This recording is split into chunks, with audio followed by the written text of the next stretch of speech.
ranking all the Christopher Nolan films from the moment they were released to the last one. Will and I are going to sit down and do all 13 of his filmography. So, Will, let's do it. Let's jump right into it as we All go. right. The first movie that he came out with was a little film called Following. Following. Where does Yeah. this fall on your list? Well, this is in 13th place. I think that's probably pretty universal. It's very basic. It's very, I just watched this for the first time a couple days ago when you kind of dropped this as a potential Yeah. episode. And it's just very basic. It's got all of the pieces that add up to Nolan eventually as we get further into his kind of, filmography, but it's just very basic. I do find it interesting the Alex Lamb from this movie never acted again. And I thought he was the best part of the movie. That's so funny you But said that because I didn't actually know that, but I remember leaving, not the theater, but leaving the experience watching that movie, thinking that guy was pretty good, and trying to figure mhm, out what other movies he popped up in. And now that just you saying that, that's interesting yeah. to me as well. This movie comes with 13 as well for me, for all the reasons that you Yeah. laid out. You can see all the tent poles that become Nolan in this movie. There's a lot of things, kind of like when we watched earlier Alfred Hitchcock. You can kind of see some of the things that become, some of his go-to moves. He just doesn't quite have the big spectacle, the big stage yet, but we're gonna get there. Right. The next movie, Yeah. Will, was Memento, 2000's Yeah. Memento. This is a great film. Where does this movie hmm fall on your list? Yeah. So I love this movie. It's one of the ones that I haven't gone back to in a while. It's probably been 10, 15 years since I've seen it. So it's kind of, I wonder if it's a little further up my list, if it's more of a recent experience, but I have this at number eight. Great number, buddy. That's where I have it as well. Oh, Guy okay, great. Pearce is phenomenal in this movie. The plot is phenomenal. I remember the first time I ever watched this Yeah. because this was the first Nolan film I ever watched. It was just, I Mm. remember thinking to myself, this is like a brilliant plot. You know what I mean? And then Yeah. to execute such complexities kind of comes to be his whole thing. Um, Yeah. but at the time you're watching it just wondering like, who the hell is this Christopher Nolan guy and how did he pull off such an amazing small independent film that felt like it deserved more accolades at the time? You know what I mean? 2002's Robin Williams and Al Pacino epic Insomnia. Where does this movie fall on your list? Yeah, so every other film besides Following I have as a four-star or better movie. So that's one thing to note here on this list is that Interesting. you're going to have some very good movies that are, a little further down the list. So I love this movie. I think it's very good. I think there's some flaws with the style of film it is, with just really having a couple of characters to focus in on and getting a little long in the tooth. But I've got it at number 11 on my list. Oh, interesting. Number 11. I'm curious who's hmm going to be in that 12 spot then. I have it at 12. Mm, And this is the first time that we kind of break off on our list here. So all the reasons you yeah. said, is, again, it's still kind of that smaller scale, feels more like almost a David Fincher movie at times. Mm, Just because it's a little more noir and a little, just smaller. It's not what we know yeah. Nolan to be. But you're right. I have this at a 3.5. And I do have a couple others at a 3.5. So that's where it falls for me. But I love the Robin Williams Gotcha. performance here. Whenever he went dark for me, it was just something a little bit different flavor, and I really enjoyed it. So, um, Yeah. okay, next movie, Will. It would have been the Batman Begins in 2005. So we get to our Yeah. franchise here. What did you think of the origin story here? Uh, yeah. So this one's number 10 for me. I like it a lot. I remember when it came out, not being a huge fan of it, and then Dark Knight got announced, and you start hearing how amazing the performances are in it, and going back to it and kind of understanding it a little bit better. At that second and third watch, kind of coming to terms with it. But it's an origin movie. There are always going to be hard parts in origin movies for me because you have that pacing that just doesn't quite build up to what you expect from the rest of Nolan's filmography. So Well, where Dark Knight can kind of launch off with the action, you kind of have to yeah, build to get there. You know what I mean? So right. I have this movie for me. It's my number 9. So I'm just kind of Good. basically getting there. Uh, I have it at Yeah. number 9. I watched this at the end of a very grueling, long 17-day, double-day college football training camp. It was wild. We sat down, and this is the Yeah. last thing we all did. We sat in a big auditorium. I laid in the hallway, and I'm watching this thing, and I'm kind of half paying attention to it at times because I'm just so tired.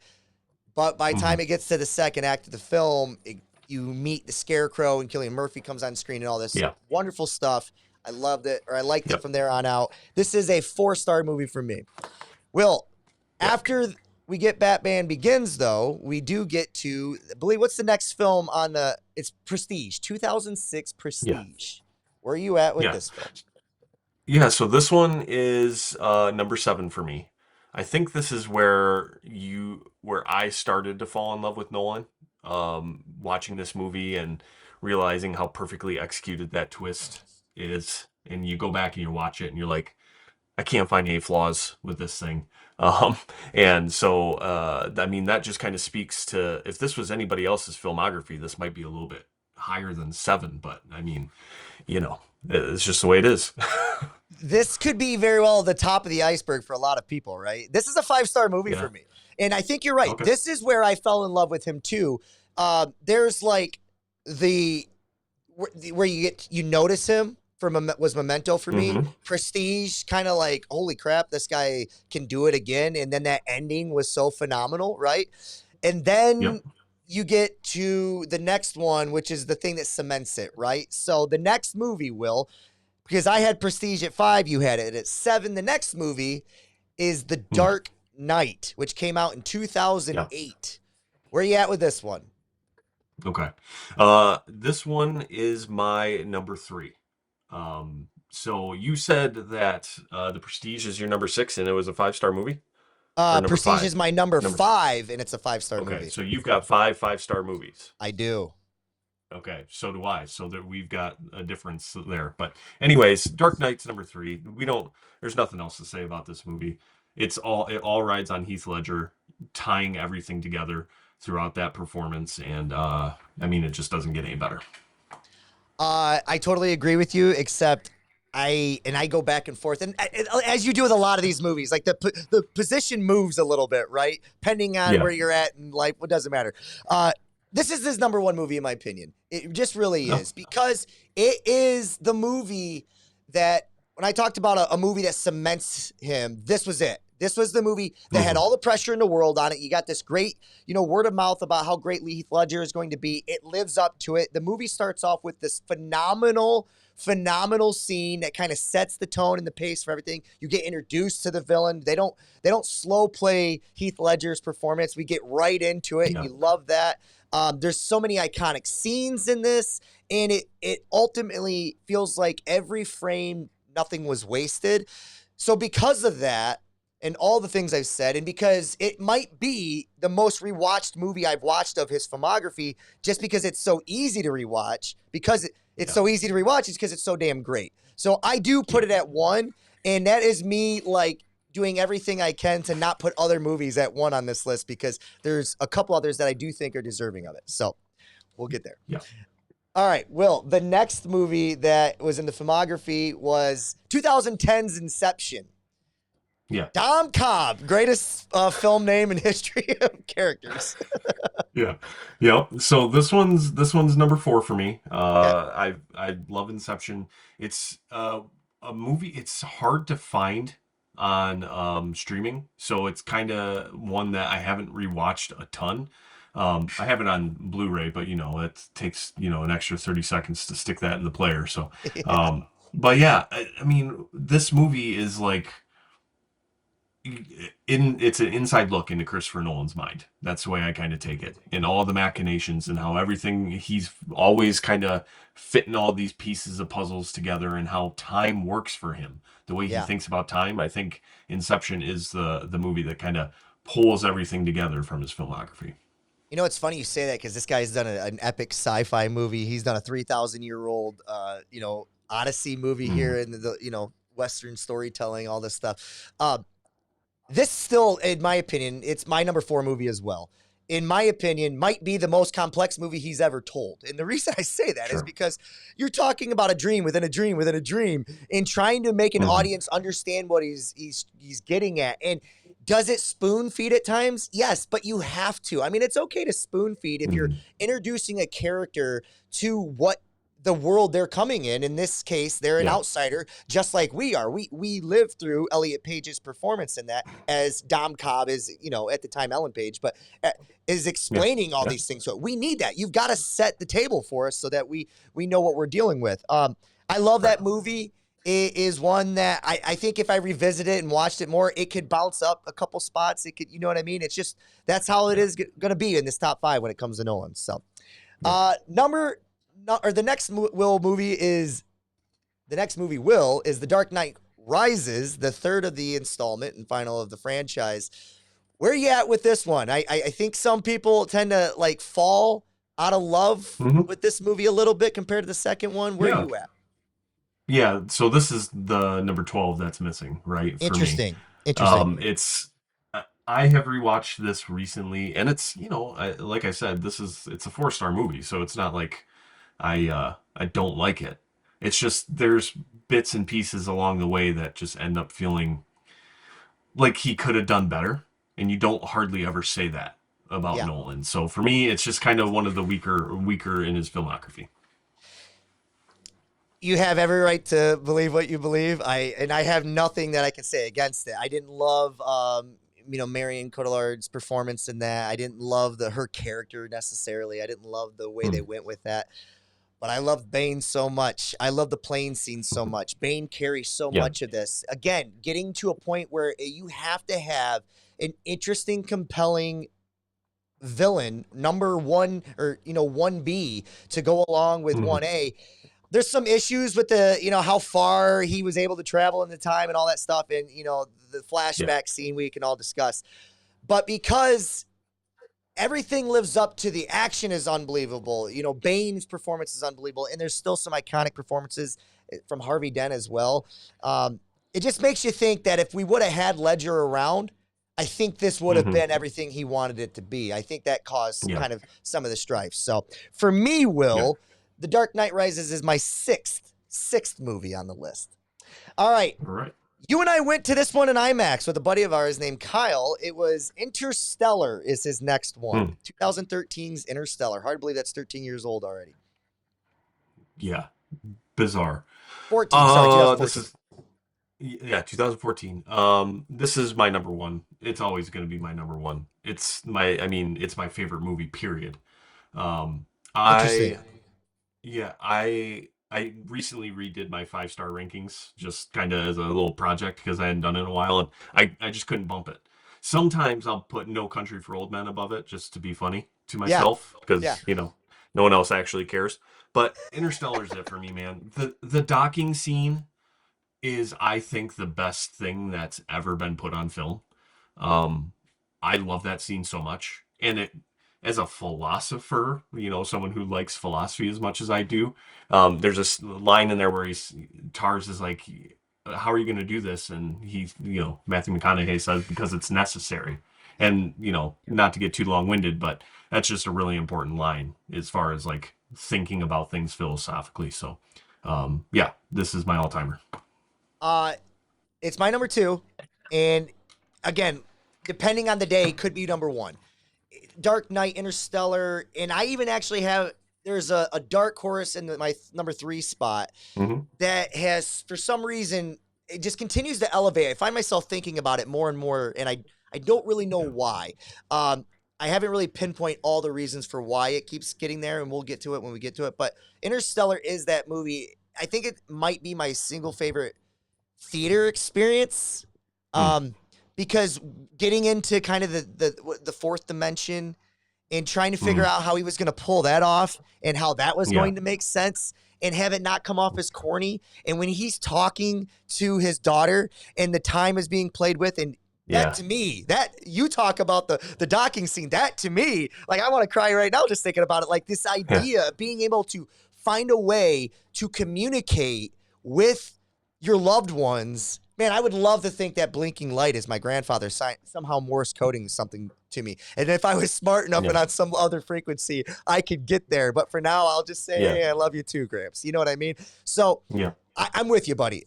Interstellar to me is the number 2 movie. It's number 1 for you. Let's continue on in our filmography of Christopher Nolan.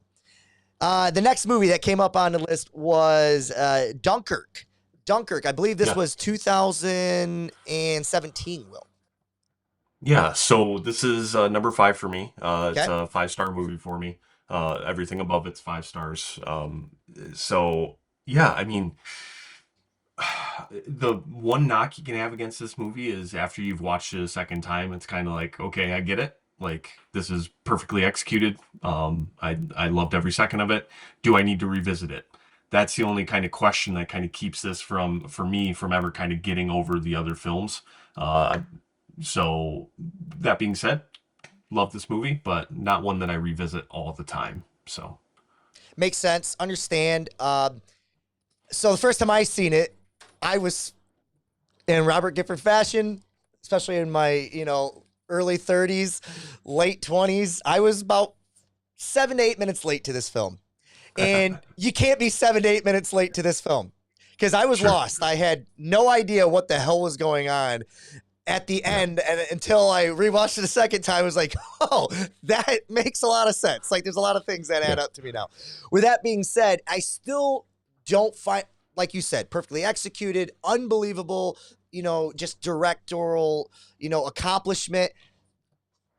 Not a great rewatchable film for me. It falls to the bottom for me. It's actually number 10 on my list. I just, because it's a hard rewatch. Not necessarily a hard rewatch, but just not one that I love. Like I can go 1 through yeah, 8 of his films and need to rewatch them and have, but this one's yeah, just not one that I need to revisit anytime soon, unless I'm specifically talking about time traveling and the way in which we play with it. sure, So, um, okay, Will, after 2017's Dunkirk, we get to the COVID era, which is Tenet. And I love that he pushed for yeah. Tenet to be theatrically released. I saw it in the theaters.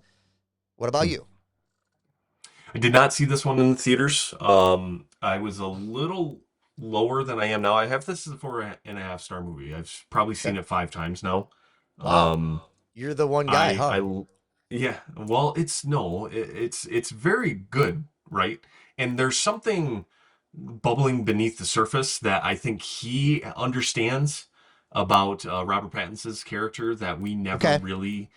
never really get to hold on to. And I think that's why I kind of keep coming back to this movie because I think it's deeper than, you know, what is on the surface, right? Just kind of the sit back and enjoy the ride of this film. I think there's something there that I haven't quite been able to put my finger on. So, but all that being said, it's number 9 on my list. Well, I say you're the one guy because 5 rewatches of this film that's a big ask. Mm, Because it's kind of ambiguous in the sense of we don't really yeah, fully know how to touch this film. You know what I mean? Like right. you were just discussing with Pattison, and what are we supposed to take away from it? And that's the genius of Nolan is that he's not necessarily going to come in an interview and say, this is exactly what I thought that was. You know what I mean? He wants Yeah. you to have that universal takeaway, something from it as you can from everybody. I remember watching this in the theaters and just being just astonished with how he again pulls off complexities in storytelling, the visual kind of reversal that he did, Hmm. in the movie. There, it's unbelievable. This is number 11. Yes, number 11 on my list because again, I just haven't found myself to be able to rewatch this. But I Mm, will. I will rewatch this one, and I'm sure it could bump up, but again, it's a Nolan film, so yeah. where does it go? So, Yeah. all right. After 2020, Will we get into his final 2 movies? You Hmm. have Oppenheimer and The Odyssey left. So 2023 Yeah. is Oppenheimer. Where you at? Hmm. So Oppenheimer, another movie that we saw together. I think we kind of came out of the theater a little bit like what did we just watch in a Yeah. good way? Like how Yes. are we ever going to wrap our heads around this? And I think because I'm guessing this is your number 3 on your list, the one that's kind of the dark horse. I have this at my number 2 because I do think that technically speaking, like if I were to remove some of my emotional bias and attachment that I have to Interstellar, this might be his best movie. Yeah. I just think that from front to back, it's the most thematically coherent, and it's also the most relevant to who we are as people. I think. Just you put those two things together, and for me, it's number two. But I would, if it's your number one, I would have no disagreement with you. It's my number three, but I had a very hard time deciphering what my number three was, what my number two was, what my number one was. I think the top three list Yeah. is it could be one on any given day. I'm with you. Yeah. When we walked out of that theater, we were kind of like, hey, is anybody going to say anything here? Like, we didn't know how to start the conversation, if you remember correctly. Because Yeah. it wasn't like we were sitting there saying, hey, did you think that was a bad movie? That wasn't it. It was trying to comprehend what we just watched. And it was so, I guess, dumbfounding to me is that you think we're going to get the explosion as like the Mhm. climactic moment of the film, and then everything Right. kind of will resolve itself from there. But it's not. It's the end of Act Two. Mhm. And then there's an elevation point, and we get to another inciting incident that changes and elevates the whole movie. I think this is the greatest performances from the entire cast since Inception, in my opinion.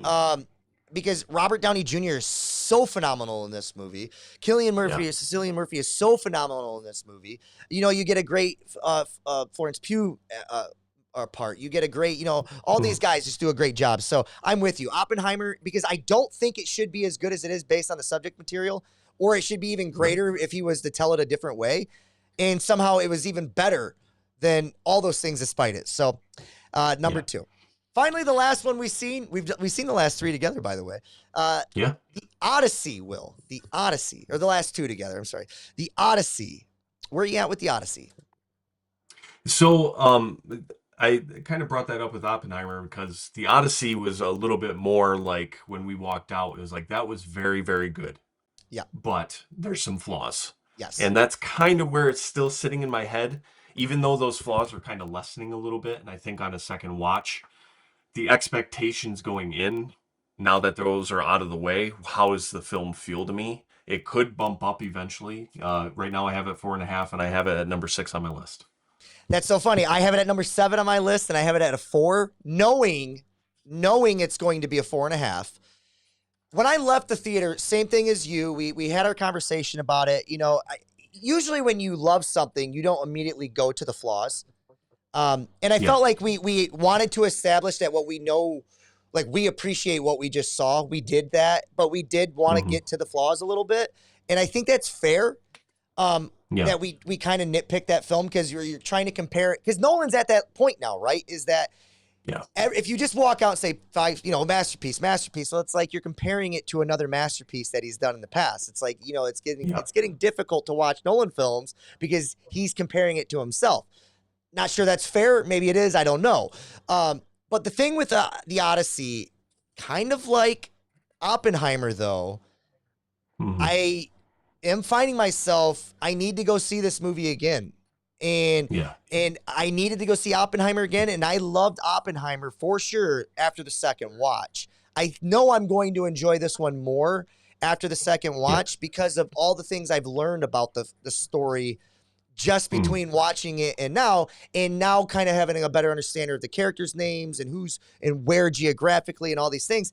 It adds. Right. It will add to it. So I get a chance to kind of dive into the story even a bit more. I do think second act was a little flat, a little repetitive. And I didn't have this conversation with you in the third act because it was so well done. There was one little issue I had with the fight scene. He's fighting all these men and he's proving his worth. But some of the men are bowing the knee and they're showing like they're acknowledging he's the king. How about you acknowledge he's the king by fighting some of the men? Like it doesn't have to be one. It doesn't have to be 1 on 30 the whole time. Like you can help out here. You know what I mean? But other than that, I loved everything about it. Other than that, and we're getting there. So Will, I love your list. I knew we would have a few. I was just curious where it would be. Interstellar for Will. In The Dark Knight for me, at least this go around, when we do it again in a year, or at least in 2029 when we do it again, maybe our list will change. We'll see. Yeah.